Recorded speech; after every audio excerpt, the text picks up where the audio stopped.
Hello, everybody, and welcome back to the Projectworks podcast, a conversation and community for high growth consulting leaders about the stuff that's keeping us up at night. My name is Dominique Renell. I'm the Chief Customer Officer for Projectworks. And hello, welcome, Mark, our CEO, Mark Ortung. How are you doing today?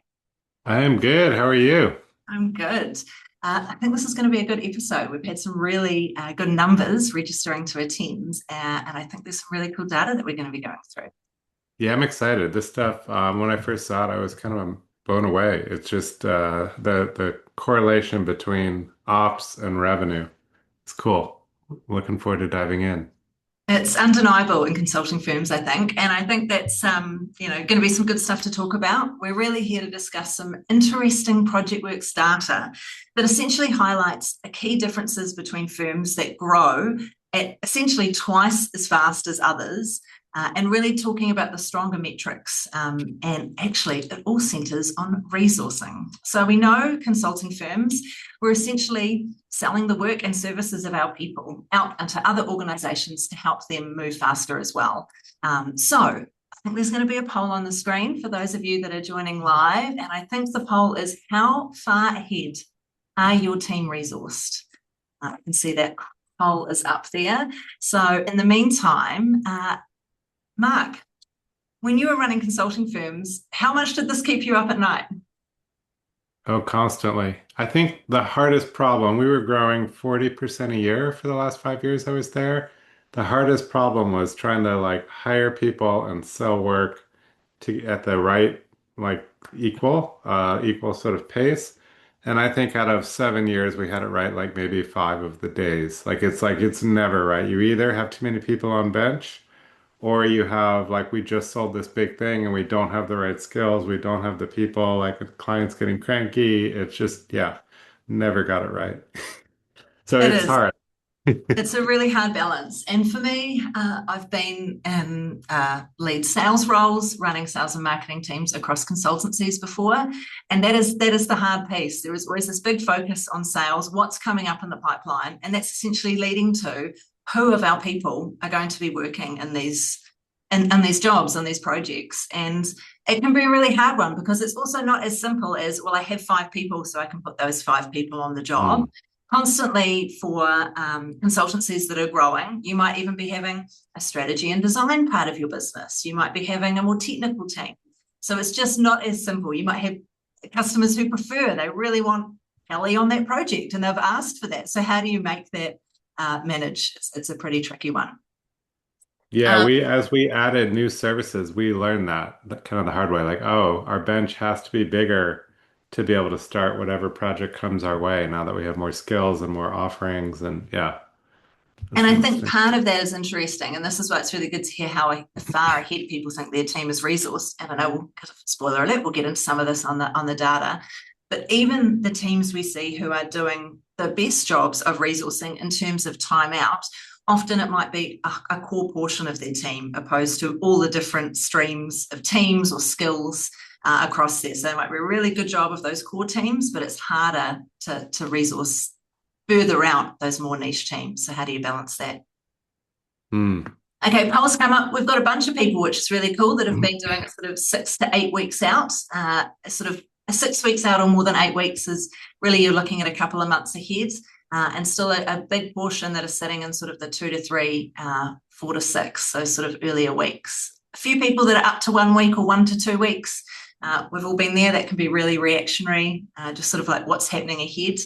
So we'll talk a lot more about that coming up in the podcast. So what we're going to be talking about is essentially walking through some data and key insights that we've looked at within our customer base. I'm sure many of people who are on this podcast or listening in potentially are familiar with Projectworks or use Projectworks. That's awesome to hear. Just a little quick summary, since we're looking at some of this data for people that aren't aware. Projectworks, we're essentially a professional services software that connects the parts of your business, your projects, resourcing your people, your timesheets, your billing, a whole suite of reporting, essentially all the way from proposals through to invoicing into one platform. And what that does is it gives people visibility and control of their business so that they can look at scaling. Really, we're breaking it down to operational excellence, really running the core of your firm and all of those financial metrics better so that you can really make use of all the projects that you've got on the go.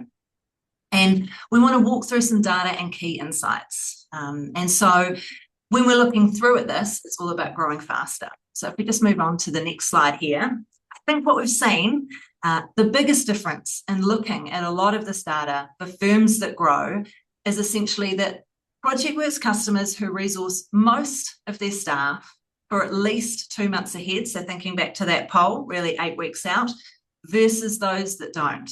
And those that do resource most of their staff for 2 months ahead grow at a significantly faster rate than those that don't.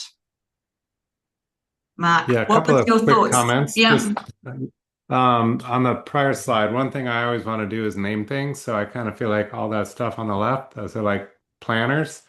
And the people on the right maybe are the non-planners.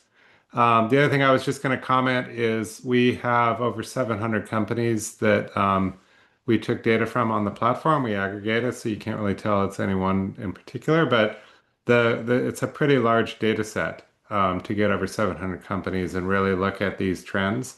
So it feels very kind of significant from a statistical perspective. Yeah, I absolutely agree. And I think there was a little piece down here when we were looking at that, you can see on the screen that it's based on 50% of your staff resource. We know that there's a lot of nuance in this data. Some people have a lot of part-timers in their staff. I've kind of already alluded to it. You might have a digital or a design team or someone who's a specialist who are always resourced or always able to be always sort of benched and being able to move around. And then we've got here at 75% the staff metrics follow improve even further across there. But essentially what this is saying is people have a real hands-on view on their team and whether they're on the bench or not and when the next job is coming for a longer period of time really has a significant impact on all the other metrics across their business that Projectworks should be able to demonstrate and track. And one of the first ones across there, which is the next slide, is we see that for people that do that resource, have a 10% increase in their billable utilization rate. So utilization is actually something that comes up a lot when we're talking to people who are looking at Projectworks as a new software. That's something they often want to get a stronger grip on around, I guess, how well their team are being used across their business. This one is huge. When you look at 68 versus 75 in the example down there, that just the difference in how your business runs and how your margin will be at 68 versus at 75. It's just like, wow, this is this is pretty key to the business. Yeah, absolutely. I think this is an incredible one. I mean, I think they're all incredible, but there's a 25% increase in revenue per billable full-time employee. So, I mean, reading between the lines here, with the team you already have, there is a lever here that you can pull to increase their revenue per employee by resourcing them as well as you possibly can. Yeah. This one, it really goes to productivity, I think. And, how productive is your team being for your clients, for your firm? So if you can raise productivity of your company by 25%, that's fantastic. That's just a great result. And I think this even goes to when I was looking at some of these stats. I mean, productivity is a word, especially with AI, that's being talked about a lot. How can you be more productive? How can you get more out of the sense? And when you see some of these sorts of stats, it's like, never forget that there's probably already things out there, tools you may already have that could increase your productivity, that you're doing that without having to add in potentially another, system. This is something you should, already be doing within your organization or you have the ability to do through a system. So I thought this Yeah. was really cool. This is a pretty strong number here, Mark.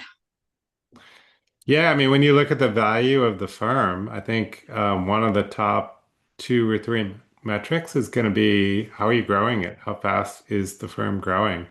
So literally doubling your growth rate is kind of insane. Yeah, so huge difference in how Outsiders who may be looking to purchase the firm or invest in the firm will value it. And it's just, yeah, that's another just stellar result if you can double your growth rate. And that's such a good point, Mark, because lots of businesses that we talk to and lots of other sort of messages we've had or interviews we've had on this podcast over the last few weeks have been focused on how do you get your firm to be a really great firm so that it is, potentially ready for an exit.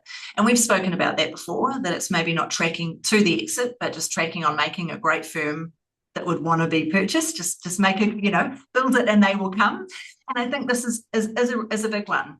The growth rate often comes up in metrics that organizations should be sort of tracking if they were looking for a sale. And again, this is a lever that can be pulled already within the team that you have. I thought this was a very interesting one, getting down into projects. When we talk to customers, when I talk to customers, there is sort of a big difference between your overall margin and your project margin. Often customers, when they use Projectworks, because you can see across your projects to know which ones are going to be profitable at the end or not through looking at your time spent and resourcing. This means that you can get quite granular and it's not sort of an overall profit. You can really look, and some of them you can say like, well, what teams are sort of doing the best job of managing those projects and which clients are our most profitable, because it's not always the ones you think are the ones that you're working as hard for. And so I think this is not surprising to see that having really strong resourcing will impact how close you can get to managing that project extremely well. Yeah, we used to sort of bid on projects with a generic margin. So for us, it was software developers and designers. So like a senior developer, our cost might be $100 an hour. But we would actually charge the project based on the actual person. So once we would assign an allocation of a staff, they might be 80, they might be 120. Yeah, So really having a fine grain like understanding of who's available. And if you put a real star on, then maybe the other person you put on could be a little bit earlier in their career and you can save a few dollars and it all adds up to this kind of impact on the overall project margin. If you can really, see who's available and get the right team once you've actually won the work and you're ready to get the team launched. great. It's just like Yeah. another level of being strategic about who you put on that project. That is going to have the impact on your project margin. Essentially, the team, Yeah. you're putting 10 people on the team, the makeup of that team is going to impact that project margin just by whatever their cost rate is. Yeah, you could tell how important this was by how much like emotion there was around our client partners sort of fighting for the right people Yes. because they sort of knew this, but you can systematize it across the whole company of like if you put this person on, you can put this person on, and together they're going to get a great result.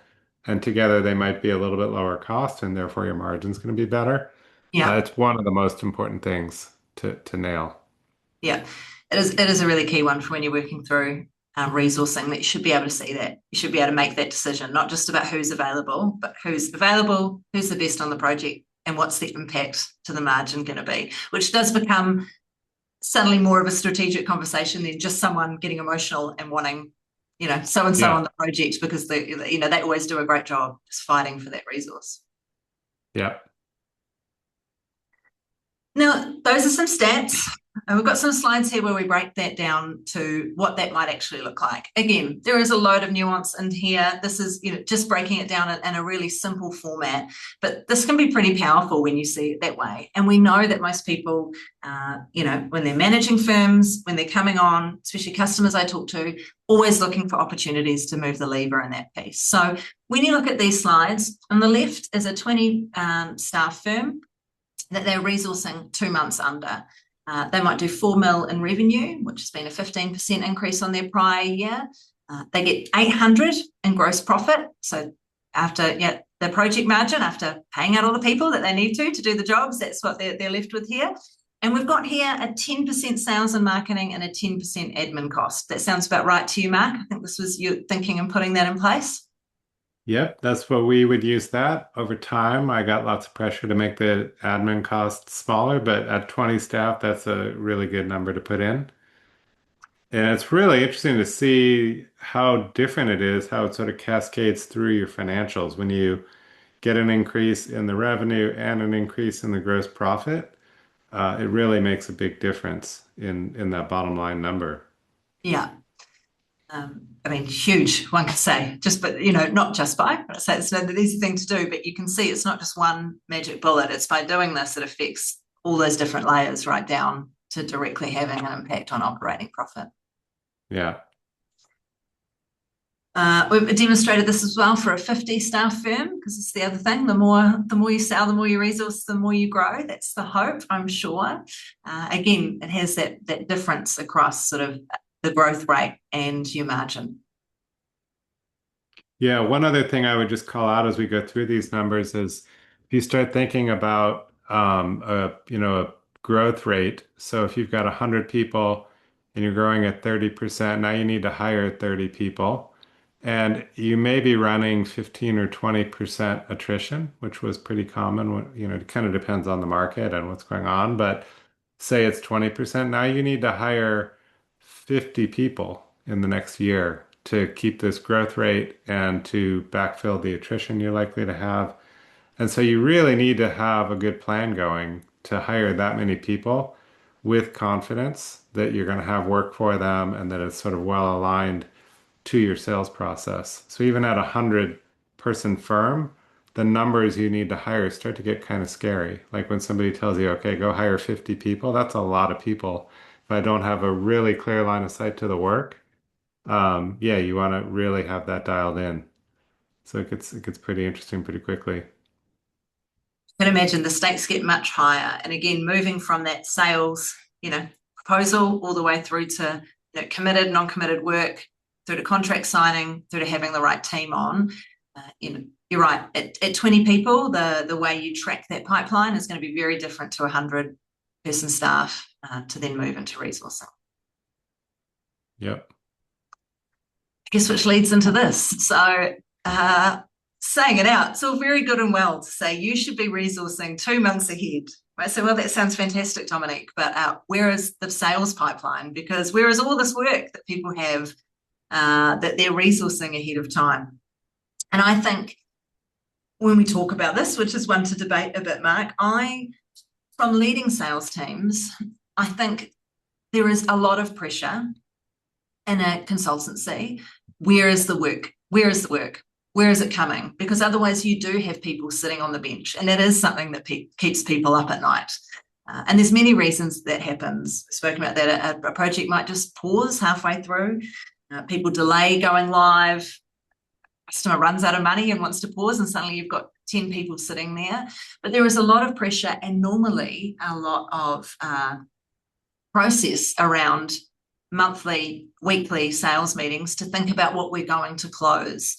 And I think what these stats show is it's just as important to then take the next step and really resource where and how that is going to be delivered in the most efficient way. Yeah. I'm really torn on this one. We spent a lot of energy on the pipeline for sure. We spent lots of time there, and we actually very explicitly would build our pipeline stats, kind of assuming some project would go away unexpectedly, like or some client would go away. We just sort of figured with that, not necessarily even being our fault, that's just going to happen sometimes. So figure out sort of how many leads, how many events, all that kind of stuff for a bigger end of the pipeline. Um, but then when we wanted to create new service lines or new areas, like you were saying, we would often find a superstar person. We'd hire them. We'd sort of do this math for ourselves, like, okay, if they're here, we can just carry them for 30 days or we can carry them for 60 days and then they need to get billable, right? Like otherwise we're going to have a problem.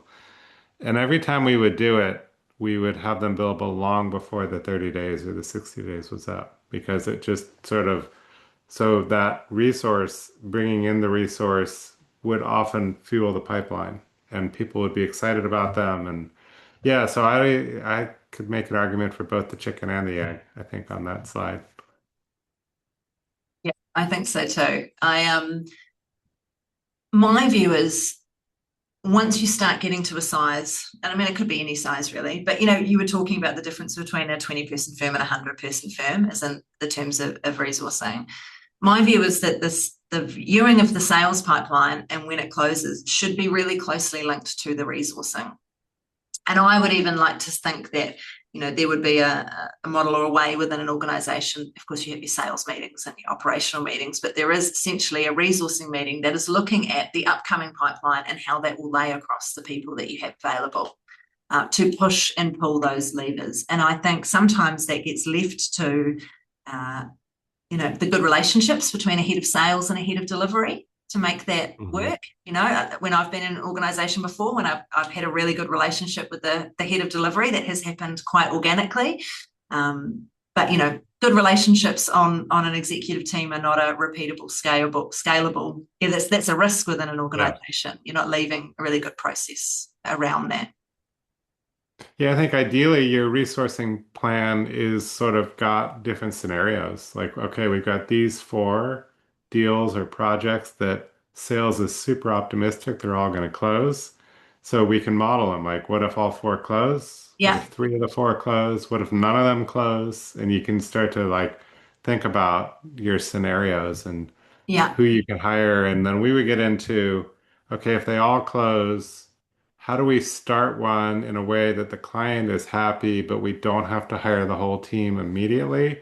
So we'd often say there's these two central people. We'd go back to the client and say, for the first 4 weeks, we want them to really build the foundation and build the plan and build the architecture, and then we'll bring the team on, which was true, but also gave us a month to go find the team to bring Right. them because we didn't always have the team.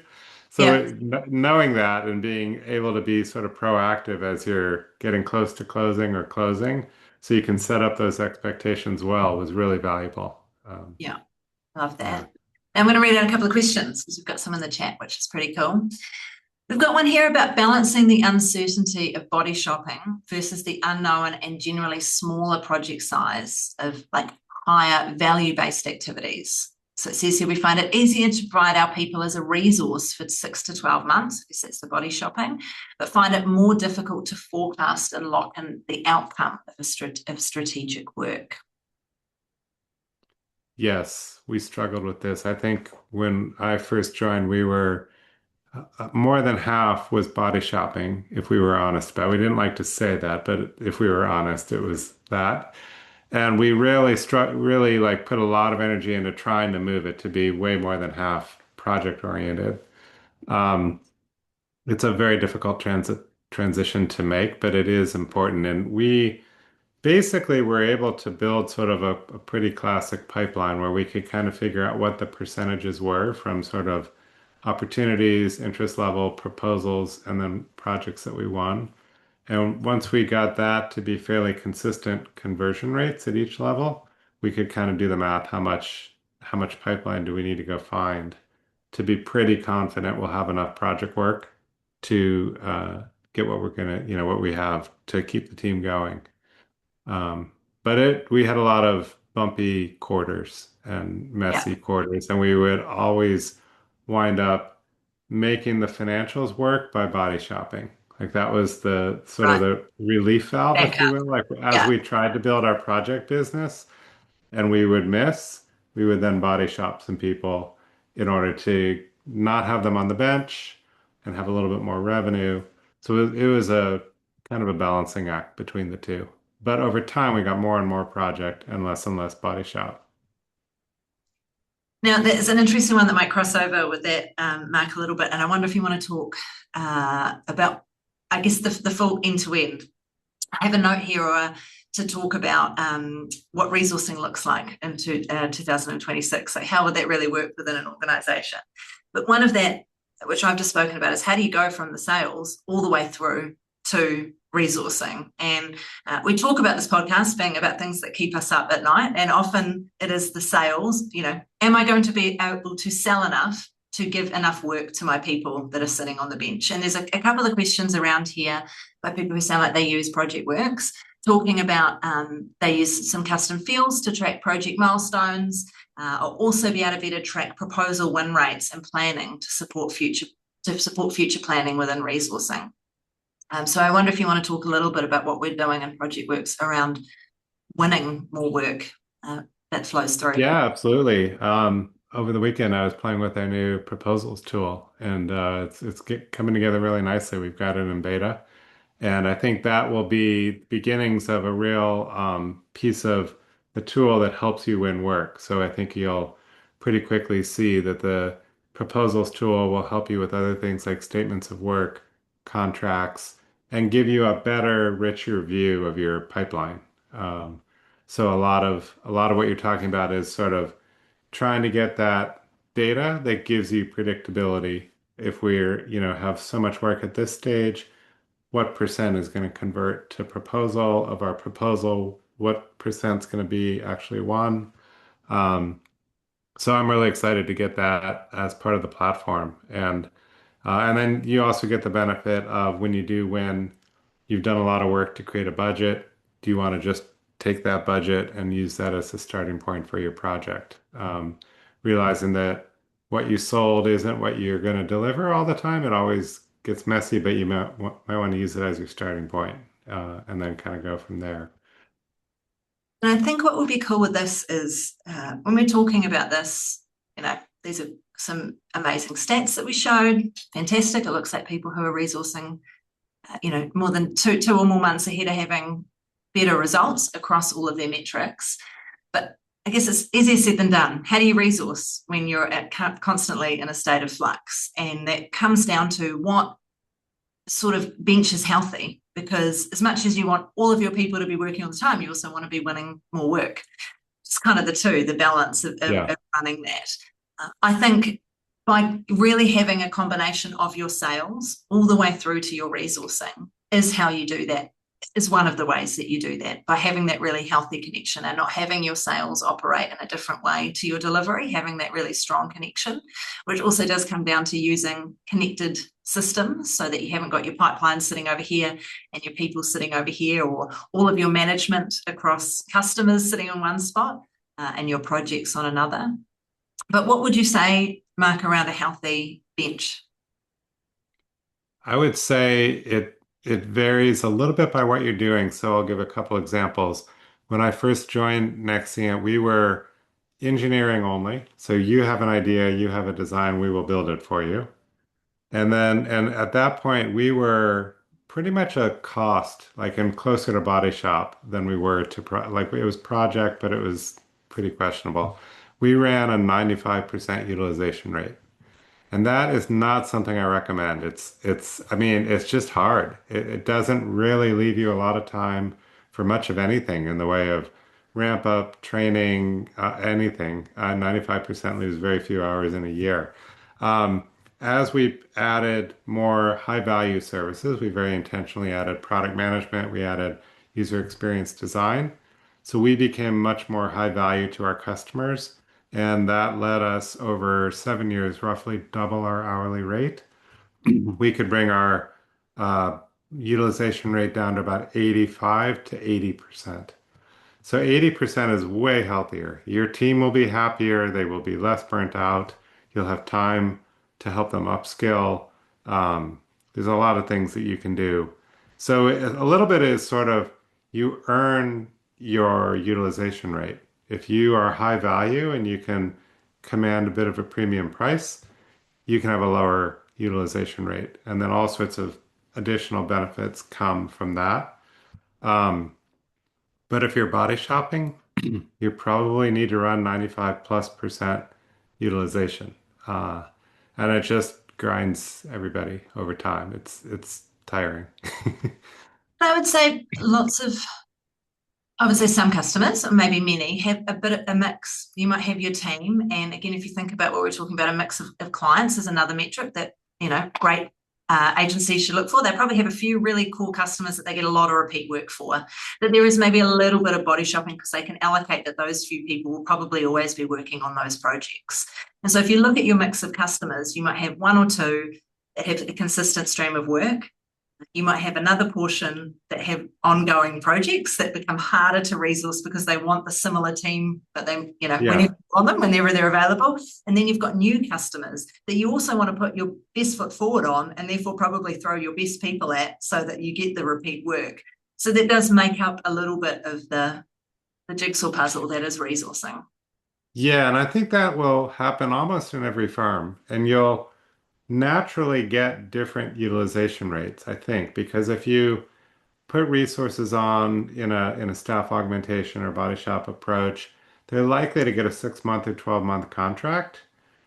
So the good news is their utilization is going to be awesome. They're going to be billable for the next 6 or 12 months. Mm. So you can begin to look at utilization by group within your company. And the ones that are doing project work probably will naturally have a 80 or 85 or 90% utilization, or maybe even 70, 75. And the body shop will be at 90 plus, 95 plus, I think, naturally. And then maybe you want to have a very small group that you're trying to add some new service, and you decide ahead of time, I'm going to be willing to take a loss on this group so they can be at 50% for the first year just to get us into this space, get us into this market, get us some testimonials, some case studies. Um, so you may want, and that's something that I think your tool should be able to do, right? And Projectworks is great at this. You can group your people and look at different utilizations by group. And that fills in for a bit of a question in the chat here about, do you propose having differing utilisation rates across the team for seniors or juniors? And you've talked to that a little bit. So I think there's two parts here. You're looking at utilisation across seniors, juniors, different service lines, as well as it feeding up to an overall utilisation rate. Yeah, we were very so the way our teams worked, we hired a lot of new graduates, and then we had people all the way up to maybe 20 or 30 years experience. So as you can imagine, the people that were 20 or 30 years experience, they were very expert in their given area. They made a whole lot more than the people that were right out of college. And so you could literally have 5 or 6 college grads on the bench for roughly the cost of one of these senior people. So whenever things were challenging, we would go through the bench, we would sort it by seniority or by cost, and we would really, really work to get those senior people billable because just getting 2 or 3 of them billable would make a massive difference in our margin for the week or the month. Yeah, so we very much tried to make sure senior people had a very high utilization rate, and we were a little more forgiving if our most junior people had a lower utilization rate. Now, getting into some tactics a little bit as we get towards the end of the podcast. How do you hold these meetings? What sort of rituals? Who is responsible for resourcing? Do you think in the organisation? I've got some opinions on this, but how if people are talking and people are listening, and they either think they really have a big focus on that, but want to think about how other people are doing to improve it, or people who are sort of just resourcing on the fly. What's something they could start implementing this week or next week into their organisations? Yeah, my guess is most firms do have that staffing meeting. We had the Monday morning meeting, and it was, the most sort of energy in the company. Everybody was trying to get the best people on their project, and um, so it kind of varies by maybe by company size, but I think when you're 20 to 50 people, probably whoever's running delivery is the one who should own resourcing and knows the people and should be doing the modeling and have really good tools to do that. Maybe as you hit 100 plus people, you're going to actually be able to hire in people that can be your operational back office. And along the way, one of the things we're experimenting with is helping people with running that back office, which is kind of interesting. But yeah, I'd just say it's going to be your delivery lead, I think, in most cases. And they are some of the busiest people in your company, if not the busiest, typically, whoever is like your single delivery leader. So the more you can give them a tool, the more you can help them model, the more you can help them really see it visually and move it around, I think the better. And so that's just key to empower those people because they're so critical to your business. I agree, and I think some of those metrics that we spoke about at the beginning, like utilization rate or gross rate or billable revenue per full-time employee, my view would be those should be really front and center in reporting for the senior leaders in your team or the founder in your team that is doing that. And that is what I would look at if I was in a position where I was listening to this and I was like, I think I could be doing a better job of resourcing, or I'm going to have that as a key focus. It would be really putting in that weekly practice to making sure that you've got a really clear view. You pair that with your sales, so you have a really clear view on what's coming up that leads into your resourcing, and then having those metrics front and center every month to report back on to see how much movement can be made across that.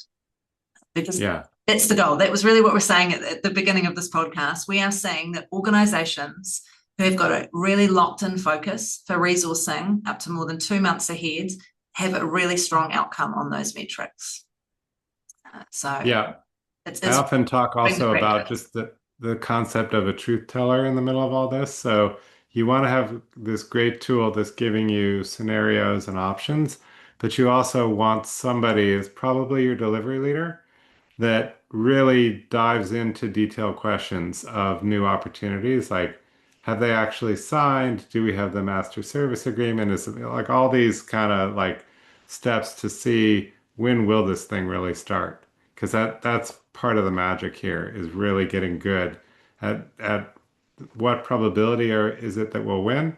And if we do win, when will they actually let us start billing? Those are hard. You're saying someone that can see through the wild optimism of the sales people doing their job there, Mark. Yes. We have a question here in the chat. Should PMs be resourcing? In our world, PMs would fight for the best resources. It kind of depends, I guess, on so in my world, we very purposefully had extremely senior owners of the projects we called client partners that were responsible for both selling more work and delivering this work. So setting up expectations, delivering it, hopefully exceeding those expectations, and selling more work. And then they would often have a person on the team that was managing the project day to day. So in our case, it was the more senior person who would go to the Monday meetings and really fight for the resource. But I think it varies by firm. I think in a smaller firm, you probably don't have the luxury of both of those being, those roles are probably the same person. So they absolutely need to be fighting for great resources to come to their team. I agree. And there's a message in or a question in the chat as well that talks about adjusting resources across a project can cause delays and changes to timeframes, can take time. It can be time consuming. So how can this be done effectively in Projectworks?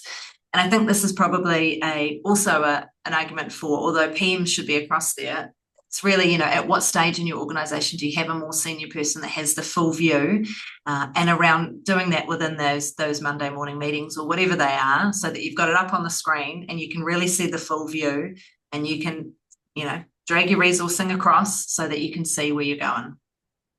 Yeah, it's a great question, and it's actually something that is actively being built in our R&D group right now. That's a lot more flexibility around exactly that. So making it easier to make changes on the fly, move the whole thing as a bulk. So a lot of that is stuff we're working on right now to come out in the next month or two. So we're really excited about that. And I think there's been, that is it. You can talk about this as a subject and say, wow, you should be resourcing. Well, it's easy as that, but we all know it's not. There are so many changes, whether it's people fighting for the best resource across there, through customers delaying for a week to going live, for a project just taking slightly longer, which often happens. So yes, making sure that it's a system where you can really be quite flexible across how you move those resources and change is pretty exciting to be able to make some changes in that space as well. Yeah. Yeah, lots of good stuff coming on that front. So as we come to the end, Mark, have you got any thoughts or wise words for resourcing for people? And I think the thing would be, if people come away and they're like, right, this is it, I'm going to really implement my best effort of resourcing as strong as I can. When do you think you'll be able to see those sorts of results? How long does it take to sort of instill these practices and see some output Yeah, from it's a those? great question. I think a quarter or two. I think if you really start getting good at this, it should really begin to fuel how you're selling and how you're able to get projects launched and start to really remove some inefficiencies. There's often times the thing that's so easy to do in consulting, I think, is like a week slips or you give somebody a free resource for 2 weeks and you don't really do the math on how much money you just gave away or how much your margin just dropped. So just aligning things so that you don't have those kind of dead weeks for people can really make a huge difference. And I think that's a lot of what's driving these stats we're seeing at the beginning of the podcast is um, just getting all those details right and getting everything aligned as best you can. And then you start to develop habits like we got into really trying to insist that renewals get asked for 4 to 6 weeks before the project ends, rather than getting to the last week and saying, "Oh, we need a renewal. That's going to take 3 weeks. Let's just have everybody sit on the bench." It's like, no, no, no. You got to go get that renewal now so that there is no break in the billability, right? So a lot of these little um, things they start to fuel your other practices and help you avoid all the little details that eat away at the financials. I agree. And I think for me, when I look at these stats and talk about resourcing, again, from being in a sales world for a very long time, there is a lot of pressure for organizations to win new business. That is a constant thing of where is the next project coming from? And the amount of effort you put in to win those projects, I think sometimes I see so much opportunity being left in how you operate them. So if you think about all the effort you do in and you celebrate this, $500,000 project or $100,000 project, and there's a really big deal, there should be the same amount of focus and effort into operating that the most you can to get the most bang for your buck out of that win. There's been many a tale of, your largest client, your highest revenue client being the lowest margin or Mm, sometimes even being a loss. And so I just see so much opportunity in organizations, especially those that are growing really fast, because when you're in really high growth, you're just doing what needs to get done to take a step and go, this is and something you can implement that is really around operational excellence that can make a massive impact on those metrics. And there's been a question in here in the simple metrics to look at, when you're doing resourcing. And I think going back to some of those that we shared, which was, the revenue per billable employee, increase in project margin and utilization rate. Those are the sorts of ones that if I was sitting here, it'd be like, right, we're going to implement resourcing. We're going to really make a big effort to resource as far as we can into the future and do it as a weekly piece. Those are the metrics that I'd be looking at to see what improvements you can make over time. yeah, and I think if I were to boil all that down, it does come down to utilization and really trying to get better at aligning time of when the project ends and when the next one begins so that you don't wind up with, oh, this person's just got 2 weeks and then they'll get started. And you kind of feel like, well, they got the new thing coming, but you're burning 2 weeks, right? So closing all those gaps down raises utilization and then all the other metrics go with it. Like that. Okay, well, that's it. That's our time, Mark. This has been a really great convo. Lots of good questions in the chat, which is so great to see so much engagement. Thank you for joining live or listening to us on a posting. You can find us both on LinkedIn. Make sure you subscribe to Projectworks podcast on Spotify, Apple Podcasts, or YouTube. And we will be back in 2 weeks' time. Thanks, Mark. Thanks, everybody. Thank you. Thanks everybody for joining.